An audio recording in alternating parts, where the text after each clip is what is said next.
Unajua kuna vitu vingi sana tunahitaji kujifunza, hasa kwenye ulimwengu huu wa dunia, hasa pale tunapoona mastaa wanafanya vizuri kwenye upande wa filamu za Kitanzania.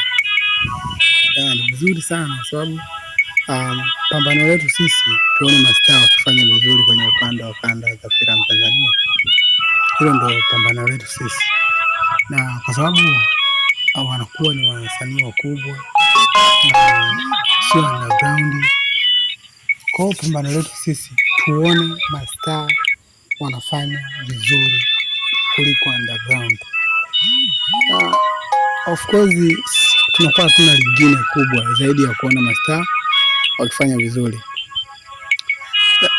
Kwa hiyo wakati tunawashuhudia mastaa wakiwa wanafanya vizuri, sisi kwetu sisi inakuwa ni furaha, kwa sababu hii ni nchi yetu ya Tanzania, alafu wote tuliomo hapa ni wa Tanzania. Kwa hiyo tunapoona movie zetu zinavuka nchi, zinaenda nchi nyingine, kama vile tunapoangalia movie za Ulaya, tuko Tanzania, Burundi wanaangalia movie zetu, Kenya wanaangalia movie zetu, Kongo, Rwanda, Marekani, Namibia, bara Asia zima. Ni jambo zuri sana, na ndio maana tunawafundisha Watanzania wajue kabisa kwamba kuna muda tunahitajika kujua kwamba tuangalie movie zetu za Kitanzania, kwa sababu kadri tunavyoziangalia movie zetu za Kitanzania viko vitu tunajifundisha, na ndio maana mara nyingi sana tupende kitu cha nyumbani. Basi na leo nakuletea story ya moja kwa moja kuhusiana na Abi. Huyu bwana anaitwa jina lake la usanii anaitwa Abi, lakini jina lake kamili anaitwa Batazari. Kwa nini Abi? Kwa nini Batazari? Batazari ni jina lake kamili, lakini Abi ni jina lake la usanii. Sijui kama hapo nimesomeka vizuri, lakini leo nakudondoshea story yake ya yeye pamoja na Suzi. Hawa watu bwana ni mtu na mpenzi wake, na nikimaanisha ni watu ambao wapo kwenye mahusiano ya kimapenzi. Kwa hiyo tunazidi kutazama season hii ipo sehemu ya 10.